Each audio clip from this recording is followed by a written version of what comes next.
look on the for who spend and how we spend, because they're supposed to get the health care the people are right what they need is, and we need to get more careful on this, because some people they need this necessary for people who need this. They cannot live with that, and also we need to provide this for a different way. Thank you. Mr. Heikes. Well, I'll be looking for somebody that knows that cost containment in, looking at their salary first. First off, the AG for the state makes $500,000 a year, and our governor makes $148,000 a year. I figured we could save $410,000 a year by finding an AG to do a job for $90,000. So I would look for somebody that was specified in that would just do it for like $60,000 a year, and that way we're really containing costs, starting at the top. Thank you. Mr. Sheldon. Yeah, I think that it's really important that we find people that's going to fill positions that's not going to be over what the governor makes. We've got so many people in our own administration that's collecting $700,000 a year and as low as $300,000, not counting their staff. I think it's really important that we take a look at all the commissioners in the state of Alaska and make sure that their jobs are accountable and the amount of money that they're going to receive is going to be less than what they expect. Thank you. Thank you. Mr. Treadwell. 30 seconds is a little tough, but I will say this. I don't like medical tourism. When my wife was fighting a brain tumor, we had to go outside for that. I want to have affordable, accessible health care here in Alaska. And the whole idea of sending people outside because things cost too much here does not work for me. The other thing that I'll just say is that when you talk about fraud and waste, the Walker administration's administration has been awful. And the medical providers will tell you that. Very specifically on cost containment, we need to bring costs down, and the biggest new item is Medicaid expansion. The governor has to answer for that, and we are paying $140+ million where we were told it would be 50. That's one place to start. Thank you. Mr. Dunleavy. So looking at the question, we're talking about a commissioner. My administration is going to find the best possible people we can find. And this particular position is absolutely crucial for the state of Alaska for the reasons we've just stated. The cost is going to crush businesses, it's going to crush the state of Alaska. So we need to find somebody who has experience in this area, can read budgets, is up on the latest research, can interface with our federal delegation, those in health and social services at the federal level. We have to find somebody that's going to be really creative and committed to actually driving down costs without sacrificing quality. So that profile of that individual for that commissioner position is absolutely crucial. Thank you. As a reminder, if you have any questions you would like to have asked of the candidates, please write it down on the question card and hold it up to be collected. Just want to remind the candidates of the screen in front, as some of the questions have been going over.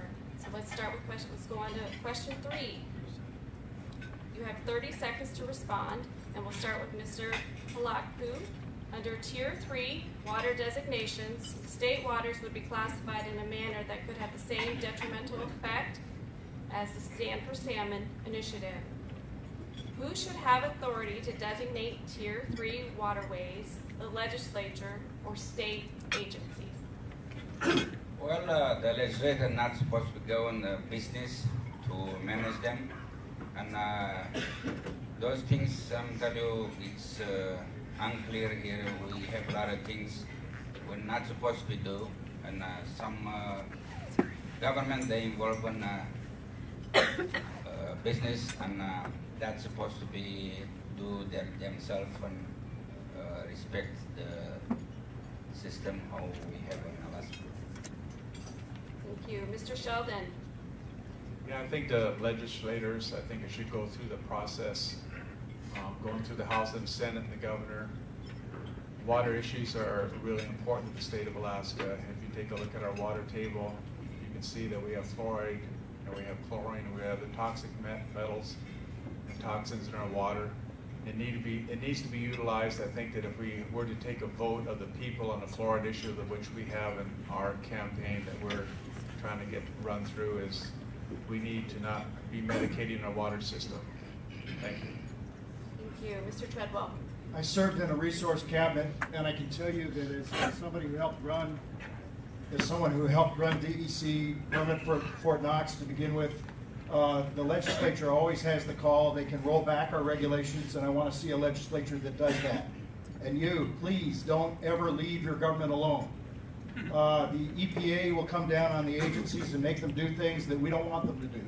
I'll stand up to the federal government. I have for my entire career in Alaska, and we're going to keep decision-making by the people with the people.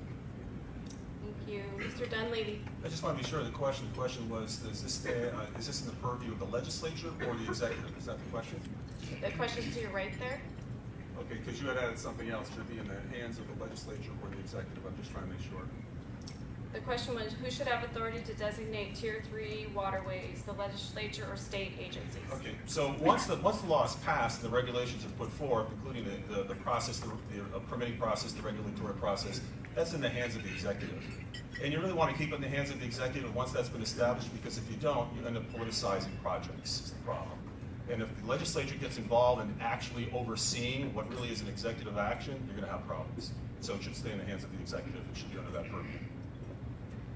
Thank you. Mr. Hikas.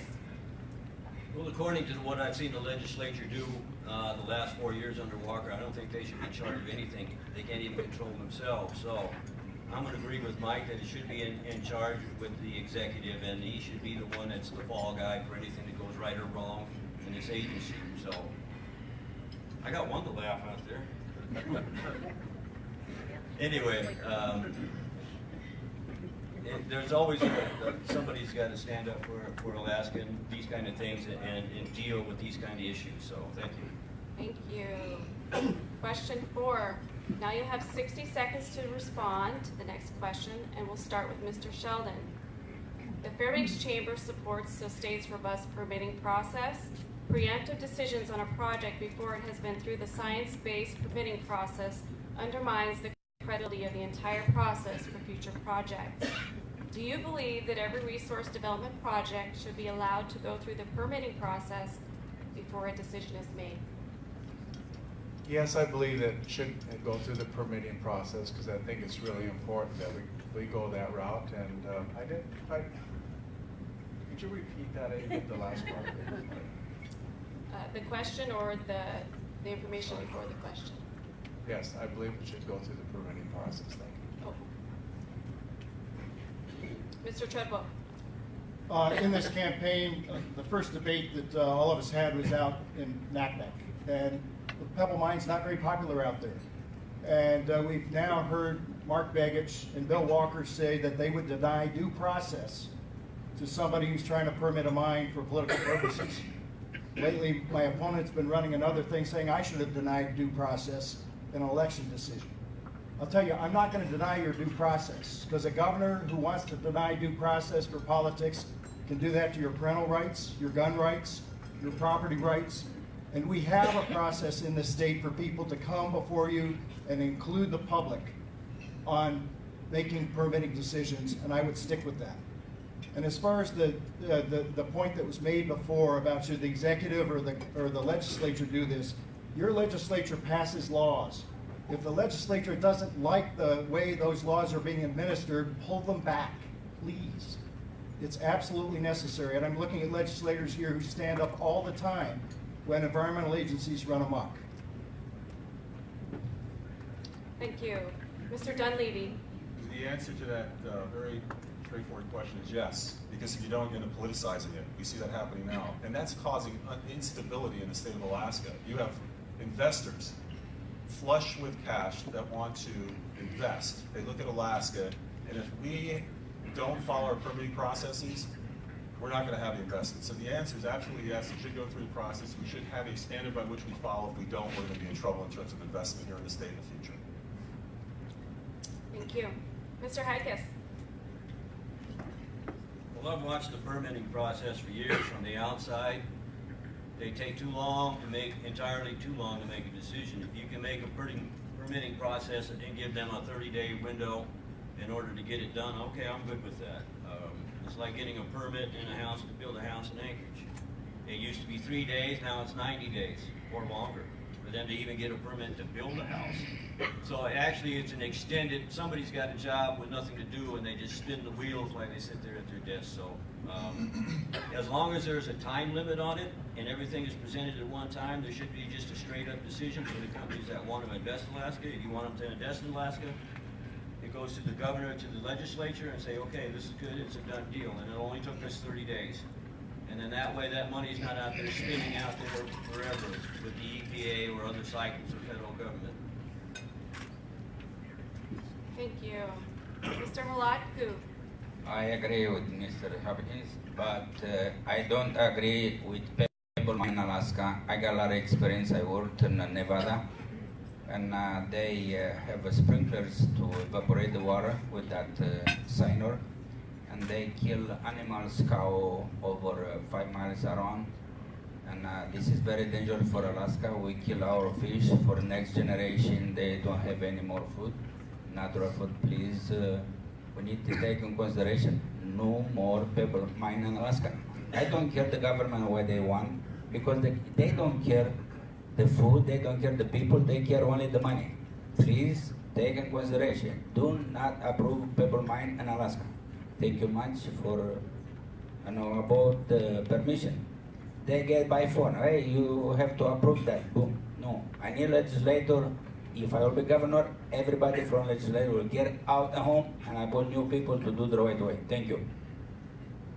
Thank you, candidates. We will now move into a rapid fire round of yes or no questions. There are green and red cards in front of you that are labeled yes and no. For each question, please hold up the card that corresponds with your answer and keep it up until all candidates have responded. First, we'll start with a warm-up question. Candidates, are you ready?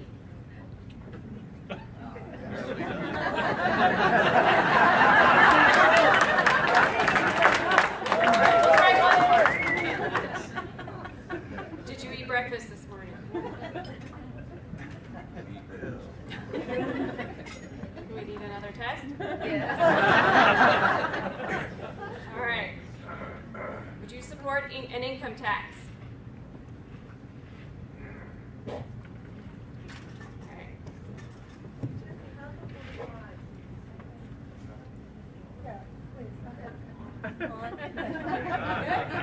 Yes. Would you support a constitutionalized permanent fund dividend?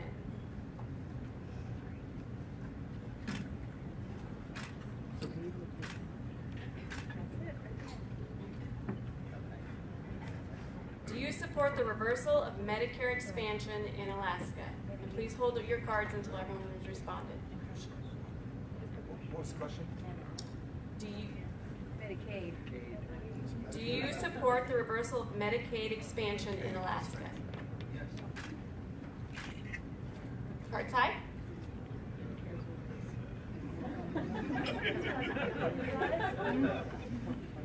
Thank you. Is the Alaska liquefied natural gas project on the right track?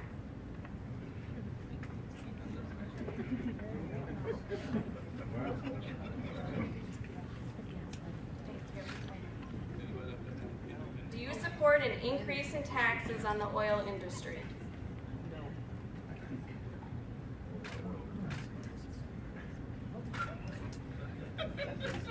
Very good, thank you. So audience, this is your final reminder. If you have any questions you'd like to have asked, please write them down and hold up the cards. We'll move on to the two final forum questions. So question 11, you'll have 60 seconds to respond, and we'll start with Mr. Treadwell. For the last several years, we have been operating at a deficit. So when state budget cuts are discussed, the public has an appetite to know what specific cuts would be made. What is your strategy or vision for a sustainable, long-term fiscal plan? My vision for a long-term fiscal plan involves what we've done to set up POMV so that we can use permanent fund income both for a full dividend and for avoiding taxes. I also believe that we need to keep a strong oil industry going. We have missed 4 drilling seasons in making the incentives that we all worked for happen, and we need more oil in the pipeline. The third thing, and you'll find a paper on the back table that is an economic plan we put out, focuses on value-added industry.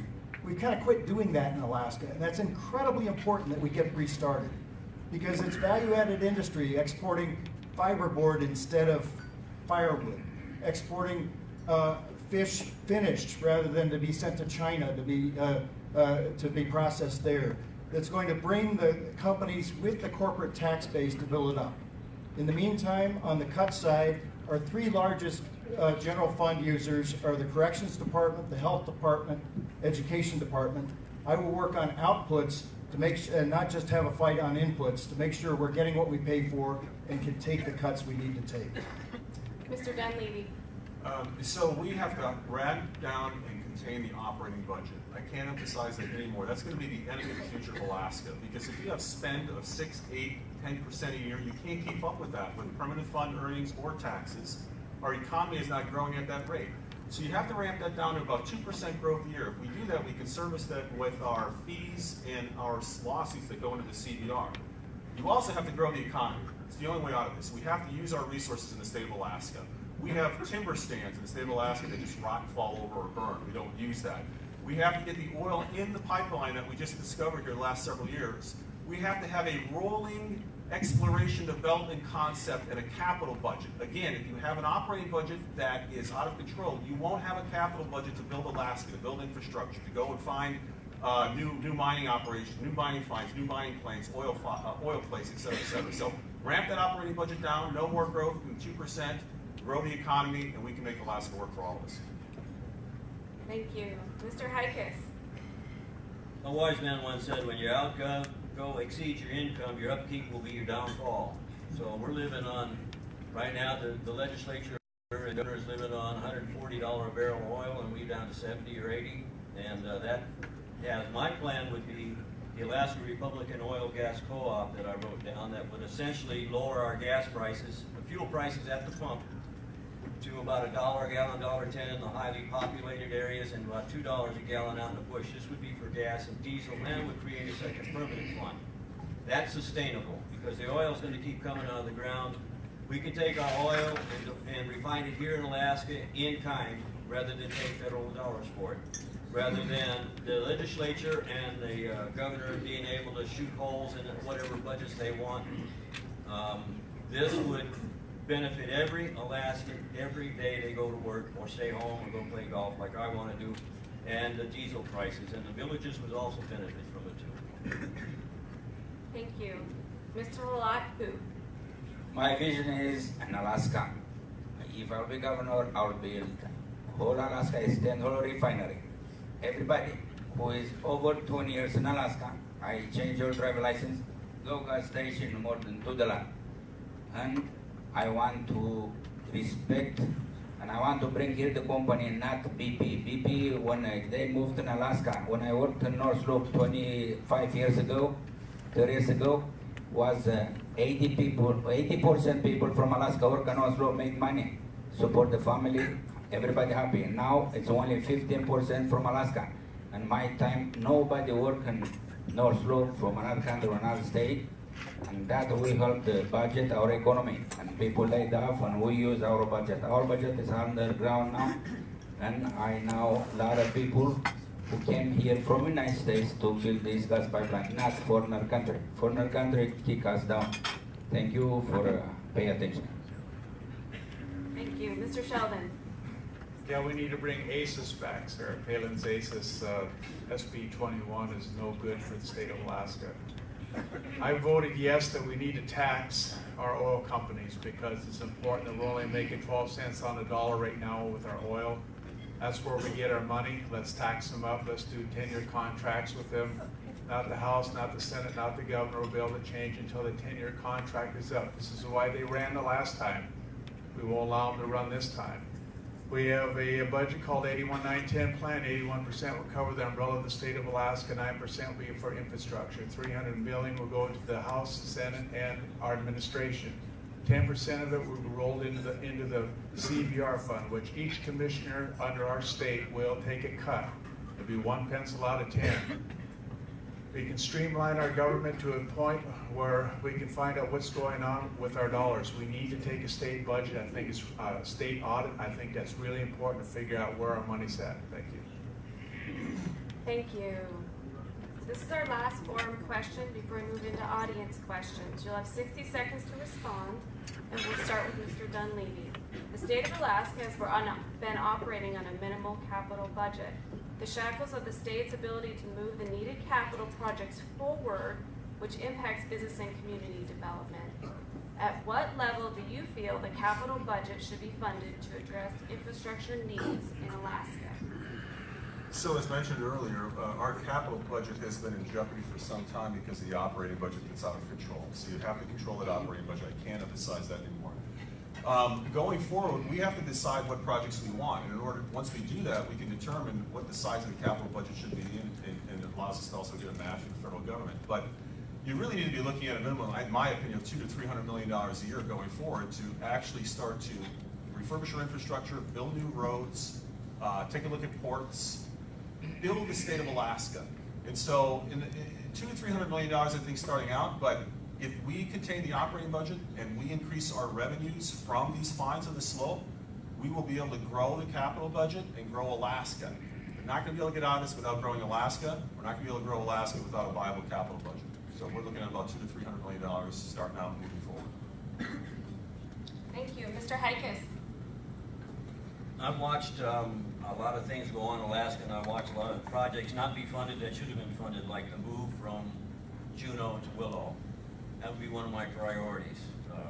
Even if we just dug a slab out there, put in some trenches for some toilet facilities and set up a tent city, and then I just moved our legislature there, we get it done for $10 million. And I can guarantee you they would be in a hurry to do something to help get the buildings out of there and get it out of Juneau where we have more access. We voted to move it to Willow. It hasn't moved to Willow.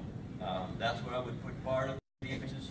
I'd give them a tent and a computer, and then help them be satisfied. And I know we're supporting a legislative building in Anchorage. Well, they'll just have to learn to run their computer from home. When the legislative session is over, it's going to be over. And won't be fun. That's one place where we can save money, even in the capital and the operating budgets. Mr. Halatku. My vision, hold the gold from Alaska, no more Canada, Russia or Japan. I talked already with the president from Alaska USA Bank. We need to put the gold over there, make bars, gold, silver, platinum. When we got the gold, we got trade. When we got this, we got economy. And this resource from Alaska, we need to use in our land, and we need to help our economy because a lot of people, they have no jobs, and the gold go over there. Somebody get the money and nobody don't know where they go. And we need to do this. And I can protect the low middle class and the businesses, low taxes if we got the gold. This means the trade and economy for us. Thank you. Thank you. Mr. Sheldon. Yes, our capital budgets are wasting money, and we're doing our projects at 65 cents on the dollar right now. The state of Alaska has to become more dependent and more sovereign. I think that what we need to do is we need to fire up a steel factory, we need to fire up a cement factory in the state of Alaska, and we need to get more technical support so that we can clean up that 35 cents that we're wasting. Now, under our 81-9-10 plan that I just talked about, we'll be putting aside around $935 million to start up these projects. These projects will be privatized. 51% will go to the state, 49% will go to private businesses. We need to take ownership of our state. We only own 1%. Texas owns 99%. We have one refinery, they have 30 refineries. There's something wrong with this picture. If the United States of America goes into trouble, then we get affected immediately by it. We have to be more independent and take care of ourselves. Thank you. Thank you. Mr. Treadwell. I rode up with somebody who's doing construction at Prudhoe Bay, this morning, and as I look at what I've done in my career, which is just in the last 4 years, helping bring $300 to $400 million worth of investment to Alaska and the Arctic, we have to bring lots of investment to Alaska and the Arctic. We have to bring $12 billion to fill up the pipeline, $12 or $13 billion is ConocoPhillips' estimate. We have to build the ports, to have the icebreakers here. The icebreakers shouldn't be in Seattle, they should be here, and it's here where we're going to break Russia's monopoly. We have to build housing for the new fighter jet families who are coming here. There's a lot of things that have to be built. The general fund number that was given of $200 to $300 million in my mind is too low. The additional funds from the federal government, from public-private partnerships, and from recycling capital, from taking things that we built, that we own, that the state no longer needs to own, can get us to a budget of over $500 million, and I think that's where we need to be, and we need to leverage much, much more private investment in our state.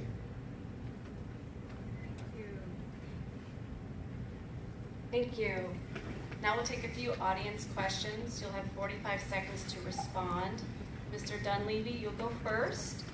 Here's the question. Do you support the Pioneer Homes? Yes, and I also support going forward looking at different ways to take care of our growing senior population. There's some unique approaches that are occurring all over the country. For example, in our own state, the HFC, we passed a bill to enable the HFC a couple years ago to build private and commercial structures together. So, for example, you can have senior courts or senior communities put together where you have housing for seniors, but also stores and doctors' offices and recreation facilities that help pay for those facilities as our population grows. And I just wanted to do a follow-up. The $200 to $300 million I mentioned was a minimum in terms of the capital project or capital budget moving forward. Okay, thank you. Mr. Hikas, do you need the question repeated? Can you say that a little bit louder? Do you support the Pioneer Homes? Absolutely. I was at the Pioneer. My dad used to play music at the Pioneer Home. He was like 80 years old, and he'd drag his karaoke down there about twice a month. He'd entertain the old folks, and he did that up until the last month or 6 weeks before he died. Yes, I support it. I'm not that involved as Mr. Dunleavy has put out, but yes, the Pioneer Home and what he said makes a whole lot of sense. So we got to take care of our seniors. My mom's in a home right now. My brother's taking care of her. So yeah, I know about old folks and taking care of them. So thank you. Thank you. Mr. Halatku, would you like the question repeated? No, I am okay. I support the seniority. Also, I don't support another things. I got some friend, I got with him and a doctor, he's disabled. And each visit, just put on the scale and couple things, $300. That's crazy. We need to be careful with these doctors. They take all the money from the insurance. And they don't have so much money over there. And a couple years done, what is going on with them? If I'll be governor, seniority will be respect like my family. And I will take care of them like my parents. Because nobody pay much attention, they go to the doctors. The money go away for a couple of cases and couple of things. Thank you. Thank you. Mr. Sheldon. Yes, absolutely. I support the Pioneer Homes. These are our citizens of Alaska that I highly respect and honor. My mother's 92 years old. She's still alive and she's in a Pioneer Home. And I think the cost of Pioneer Homes are exaggerated, too high. These Pioneer Homes need to be looked into to make sure that we're not overpressing our mothers and our fathers that are living in these homes. So yes, I really appreciate their service, what they are doing to help our mothers and fathers, and we should continue that process. But at the same time, streamline it so that our citizens are not paying too much and being burdened by taxes and what have you. So yes. Thank you. Mr. Treadwell. I was in the Sitka Pioneer Home on Sunday for lunch with my former boss, and I do support our Pioneer Homes. I also know from having served as Lieutenant Governor, we've got two very hard-working senior commissions in this state that have been working on the challenge of senior housing. I know many people who also provide private senior housing. Their biggest complaint is the paperwork the state forces on them. If you have a 95-year-old Alzheimer's patient, why does the state need to come inspect that next year again to see if that patient still has Alzheimer's? That was a question asked to me the other day. We are burdening our senior care with excess costs and without using common sense, and we need to help expand senior care in Alaska. Thank you. All right, second audience question. What is your position on raising the highway fuel tax? Alaska's is the lowest in the nation and has seen no increase since the 1960s. And we'll start with Mr. Hikas. The question is about the high fuel costs? What is your position on raising the highway fuel tax? A highway fuel tax? We really don't need one. We just need my plan to work. Alaska Republican Oil Gas Co-op will bring the gas prices down that the people can afford to buy fuel to drive around in this state. We're dependent on two sources of gasoline. One is on the west coast and one is in the south. And they're the ones that refine our gas and send it back up to us. We don't have to do that. We should have our own refineries here. I have a plan for one in Fairbanks, Glen Ellen, and the Kenai district, which also have a tuned electrical system of a 50 megawatt plant tuned into each one. Now, a megawatt will electrify 1,000 homes, and that would be just the bonus that goes into the electrical grid, so your electrical prices come down too. Thank you. Mr. Holatku. I work in the oil field. I got a lot of experience. My vision is I want to lower the tax price for the people to can handle better jobs and their family. And I want to extend whole the refinery, and I want to build an Alaska LNG factory. I don't want to involve a gas pipeline with Canada, never, because they're a poor country, and they will drop down, and I don't need that. They will take care of our jobs, our pump station, everything.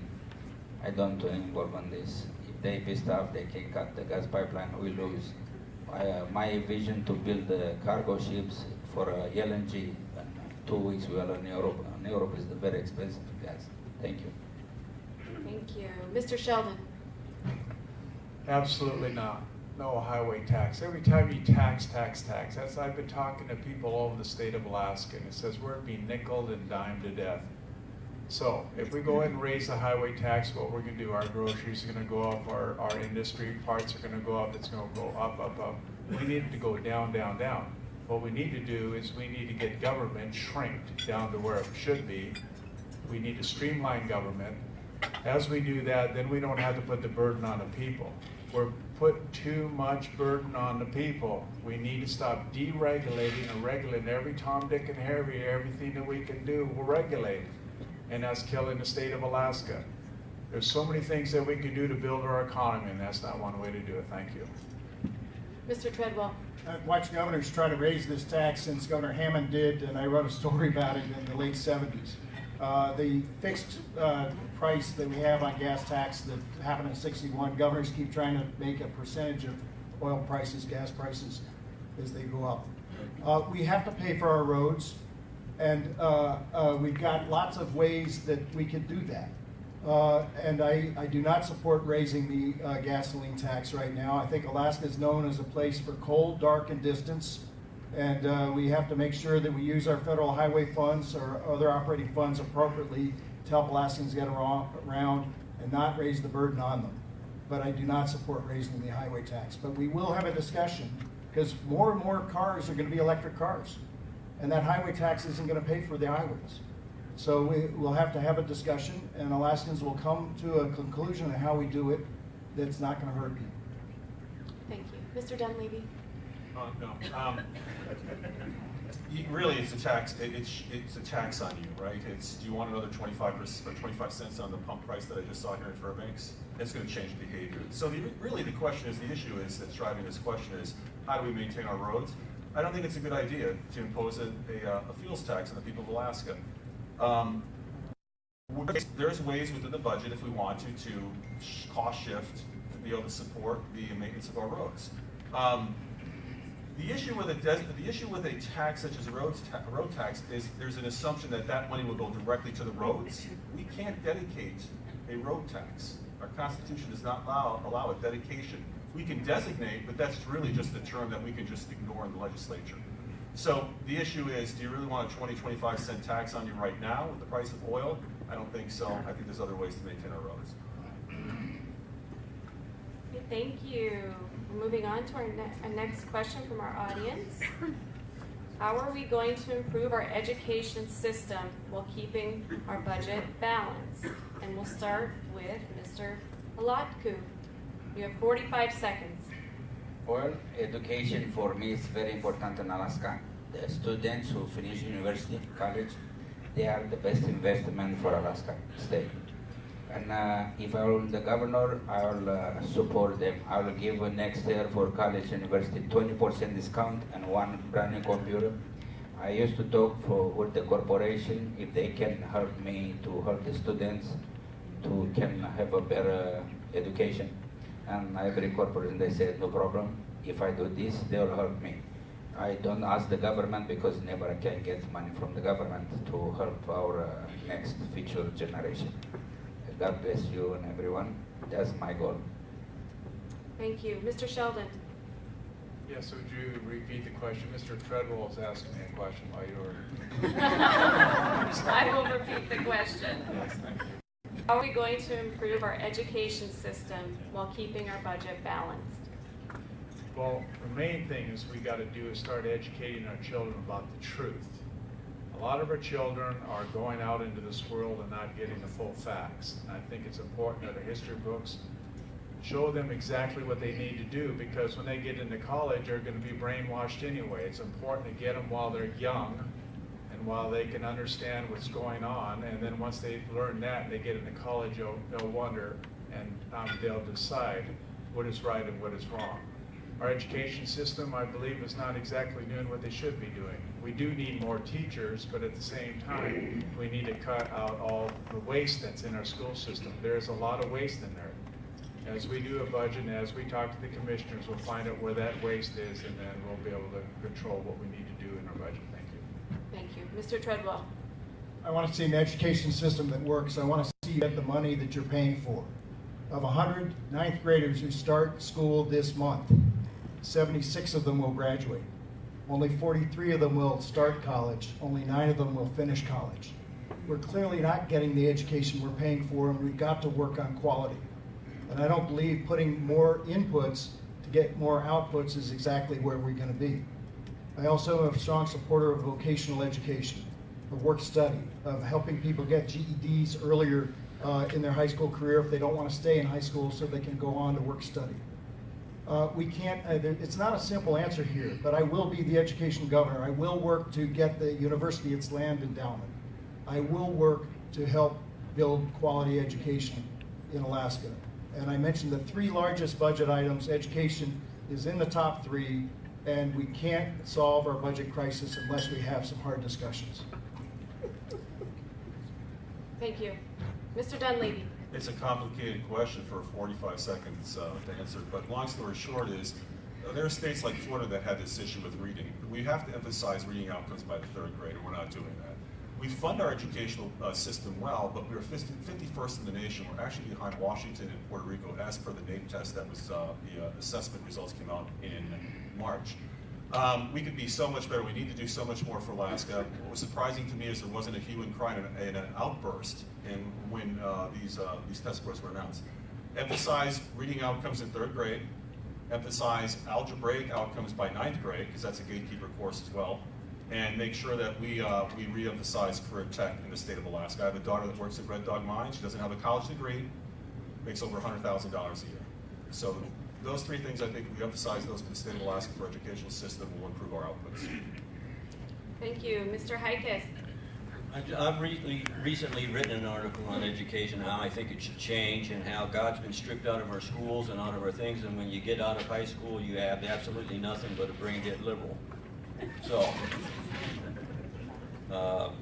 my suggestion is add 6 weeks a year to the school cycle, shorten up the graduation cycle till they're 16 years old. At 14 years old, they go in and they start taking vocational training. They start learning how to work a real job along with their schooling and their education.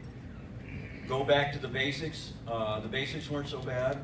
My dad graduated the 8th grade, and he went on from being a Army guy to a painter to a builder, and they left my mom very well off just with an 8th grade education. And if you have the desire, you want your children to have that knowledge that they used to have in like 1895 that they had by the time they're 14, then you just need to change the whole system and just tear it down.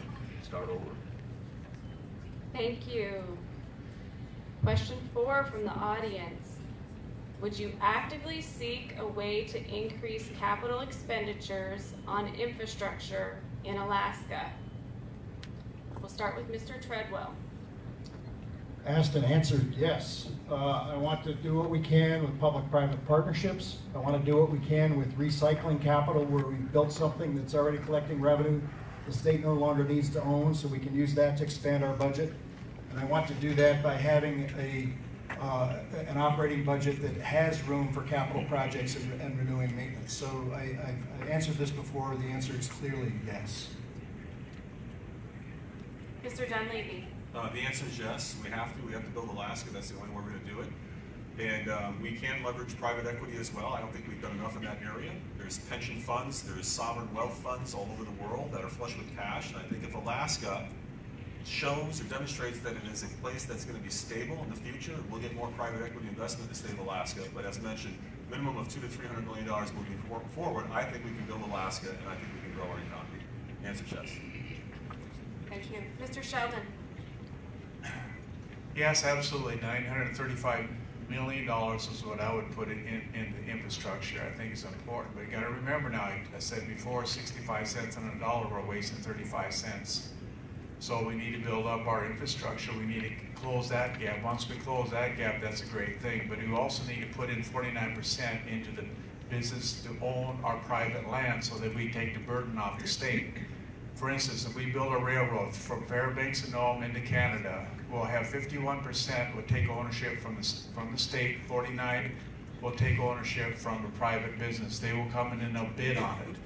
Once the 10-year contract is up, we'll turn the railroad completely over to the private business, because I think the state needs to get out of the business of being a bank and a business, and it's important for us to move on and streamline our budget and the state of Alaska. Thank you. Thank you. Mr. Halakku. Well, I agree with that the infrastructure we need the best one, and I saw a lot of engineers work on highway, but how they use it's not good, because the water will sit and table under the road and froze, and next year will be holes and problems. They're supposed to be put underneath the rocks, huge rocks, the right way. The water can flow away from the highway, and that we can spend less money, and we'll have good roads. And not every year to build in the same place. And also I saw in Anchorage, they work every year in the same place. They start to rip off and put back. Thank you. Thank you. Mr. Hikas. Repeat the question, please. Sure. Would you actively seek a way to increase capital expenditures on infrastructure in Alaska? I would seek infrastructure, capital infrastructure for moving the capital Willow, and then building. We need a road system in Alaska that is equal to none. We have no road system. We have a goat track from Wasilla to Anchorage. I mean, it's called the Glen, and if you ever drove that commute in the morning, it's a nightmare. We need a different road system all the way through Alaska. Wally Hickel was the last one to start building a road in Alaska, and the federal government shut him down. And we need roads to Bethel, to Nome.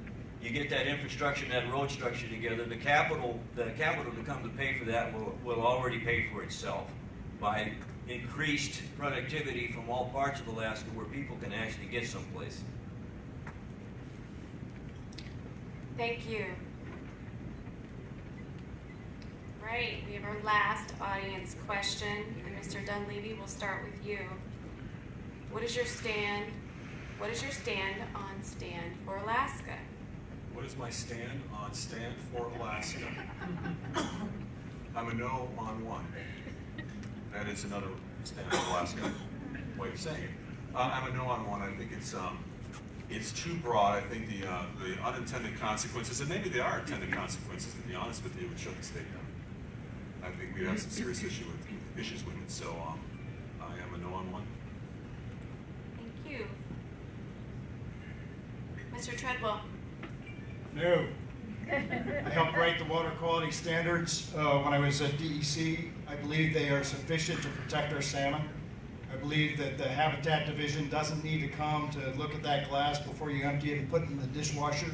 That's almost how much idiocy there is in that bill. I am against it. Thank you. Mr. Sheldon. Yes, absolutely no on one. I think that we're being regulated too much. Too many things are coming upon us that, you know, we can't do this, we can't do that. You know, this is a free nation. This is Alaska. We have an opportunity in this state to really build our infrastructure. We have opportunities beyond our imagination, yet what are we? We're being governed by our government. We're governed by our state. We only own 1% of the land in this state.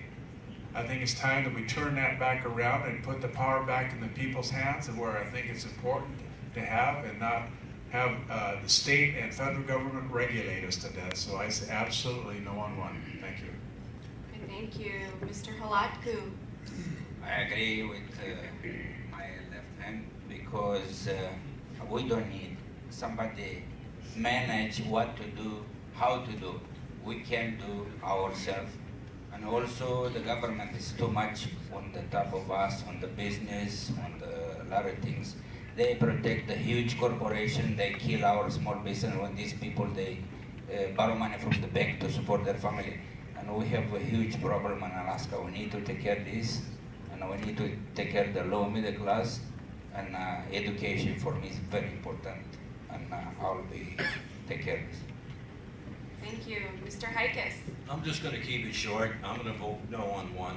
There's too many rules and regulations now. They need to be cut down. Mr. Trump's doing a wonderful job on cutting down rules and regulation, and actually things are starting to move along really well. So just leave it in the hands of the state legislature. No, I didn't say that.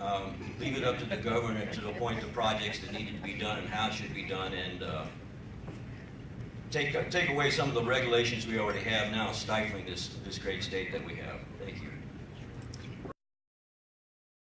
Okay, thank you. We will give each candidate 2 minutes to give closing remarks. We'll start with Mr. Treadwell. I want to thank you for being here today, and I want to thank many people in Fairbanks who had called me and encouraged me to run. And I'm running because we believe we need to have a governor with experience. I've been asked, what's the difference between just having a record and not having a record? Well, if you look at the battles we've had in the interior, whether it's federal government, I have a record of having built the agenda for Alaska, and I've been in those battles for 40 years. If it was getting missile defense, I was here convening people to get us out of the treaty that prevented us from having missile defense, and we had billions of dollars worth of investment as a result. When it came to working with everybody across the state, labor unions, business leaders, oil companies, to fix oil taxes, I was there and part of the team. When it's come to having a strong university, I was chair of the U.S. Arctic Research Commission and helped get the funding that was needed to do things. And as we get into this situation of how do we get more fish back into the copper and get more dip netting at Chitna, it is going to require research to understand what's happening. I can work with the university. I'm running because Alaska doesn't keep its promises, and I want us to keep our promises, for gosh sakes. We're not keeping our promise to the people on the PFD. We're not keeping our promises to investors around the world. We need to attract to invest billions of dollars here for the jobs we need. And we're not keeping our promises to the people on protecting them from crime. Crime hasn't been mentioned, but it's a huge business issue. Domestic violence, sexual assault hasn't been mentioned, but it's a huge issue for families of all stripes. And until you have a governor with experience who knows how to bring people together. I'm a businessman who has built teams, built things out of nothing, because you bring collaboration together to make things happen. And that's why I'm running. I respectfully ask for your vote. I love being in Fairbanks. We'll be at the fair much of this week. I look forward to individual conversations. Thank you very much. Thank you. Mr. Sheldon. I'm running for governor. I was sitting home watching the Mariners one day, and I seen old Governor Walker there veto our permanent fund money away. I was very, very upset about it. You know, the reserve account's got $18.7 billion in it. Guess whose money that is? That's the people's money. What I would like to do as governor of Alaska is I would like to inflation-proof the $18.7 billion, pull about $2 to $3 billion out of there because it's a volatile account. So if the stock market was to crash, we'd have $2 to $3 billion there to protect it. $15 billion would go to the people's a permanent fund. You divide that by 700,000 people, you're going to get about a $25,000 check per person. We need to clear that account.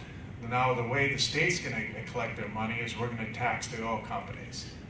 We're only getting, what, 12 cents on the dollar, like I said before? Look what Norway is getting.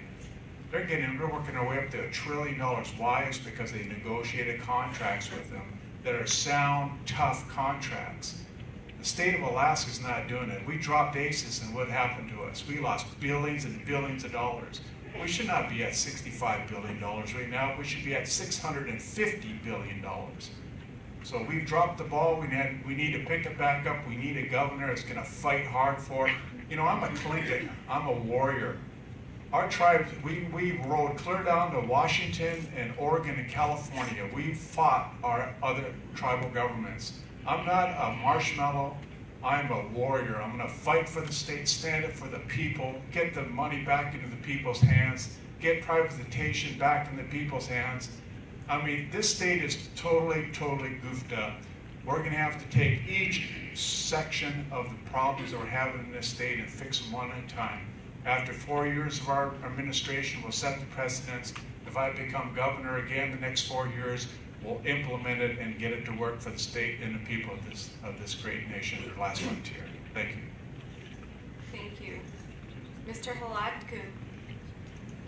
God bless you everybody. First time, my name is Erika Hlatko. I ran 2006 for governor, 2010, and this is the last time, if I win or not. I want to protect first the unions from Alaska. I want to help them. Next year I got my project. I'm also master engineer and production and design engineer. I have my project. Next year I got 300,000 jobs. Nobody don't know what I want to do. I want to protect the forest. I will go to Washington State, Washington DC. I will stick my fist on the table. I need money to protect our forest. Our forests come down every day by spruce bill. And when the forest is gone, the next generation, they have no more oxygen. I want to protect the unions, the military. I want to change the system in Alaska. Resident Alaska after 5 years. Many people come from another states, another place, only for PFD. I knew a lot of people, they have no jobs, they don't work, they get 7, 8 people, they stay in food stamps, they stay on office when only pay for them. I want to fix this forever. They can go work, they don't want to work because the government support them and their kids. They give house free, food stamps, money for gas. That is ridiculous. And if you look, they drove the most expensive trucks and cars, over $50,000, and they use the food stamps. I don't like it. And I will fix this forever because they come after 1 year, they take your family, the PFD. I don't know how much will be survive this, but I want to fix it. And also the criminals, they go, never come back in Alaska. Doesn't matter if they born here or they have family here. Thank you much for paying attention. Thank you. Mr. Heikes. Well, thanks for putting up with me. I'm sitting with the brightest minds I believe that we have in the state, and Mr. Dunleavy has a sign standing tall for Alaska on my website. It says, "Of the people, by the people, and for the people."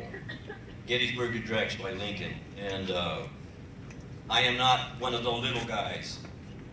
Okay, I despise that saying, because as Americans, we're all equal. We all have our own capabilities and certain talents to do what we want to do.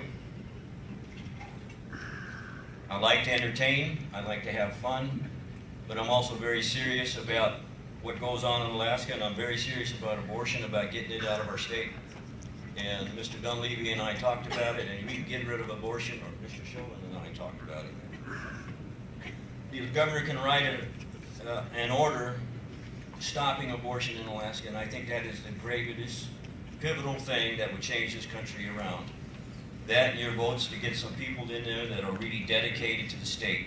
So I'm here because God sent me on a mission in 2006. I was there with Sarah Palin. America was there. There was a few other of us running, and I've been learning about the people. I learn about what I care about, but I know what God cares about. He cares about life.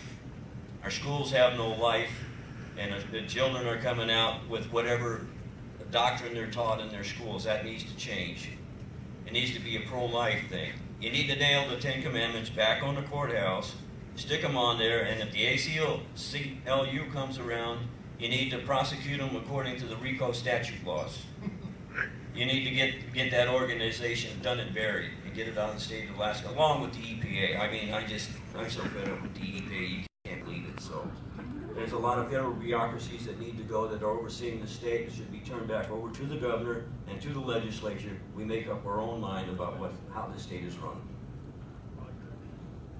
Thank you, Mr. Dunleavy. Well, thank you, and thanks for being here. Again, appreciate the folks taking time off from work to listen to us up here. We have incredible opportunity in the state of Alaska, and that's what I want to leave you with. We have more resources than just about any other place on the planet. We have 1/7 of the country's timber reserves in the state of Alaska that we do nothing with at this point. We have unbelievable amounts of gold, silver, zinc, lead, graphite finds, commercial graphite finds up I know, probably be the only one in the country that we have. Our geographic location has not been harnessed in the past, and it will be in the future, as was mentioned, as the polar areas thaw out and we have shipping lanes that will be growing. We just have so much going for us at this point. We're the envy of many states and many countries in the world. But what's happened the last 4 years is we've fallen on hard times, to be honest with you. We have the highest crime rate in the country. We have the highest unemployment in the country. We have little investment coming to Alaska. We have the worst educational outcomes in the country. This is a classic case of mismanagement the past 4 years. And you have to ask yourself, do you want another 4 years like this? Opportunity is passing us by at this point. Lower 48 is humming, it's booming.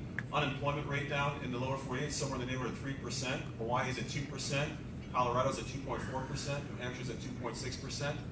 We get our act together with the right leadership, and right policies, we're going to turn this state around pretty quick. You will be the beneficiaries of that. The people of Alaska will be the beneficiaries of that.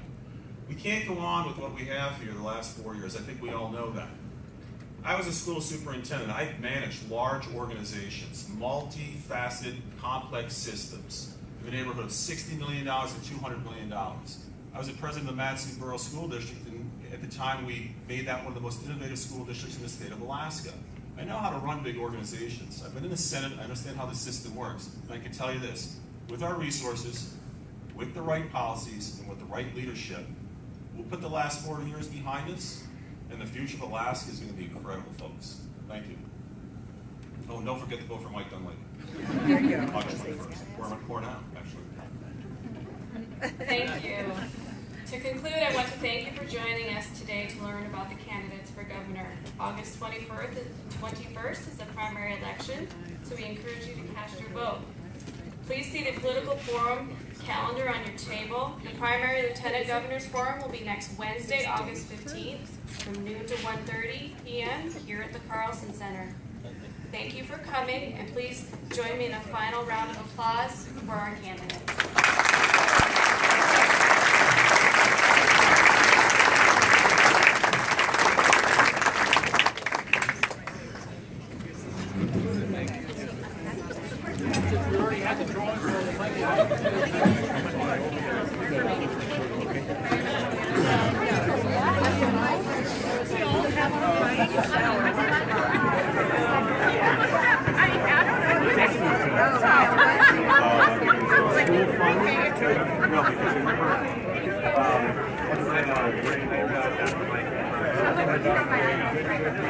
You're on live because your video wasn't. It wasn't live right now? Yeah, you're on live. Well, we had a really good meeting today. I think we gave all the points that were necessary. I think it was well covered.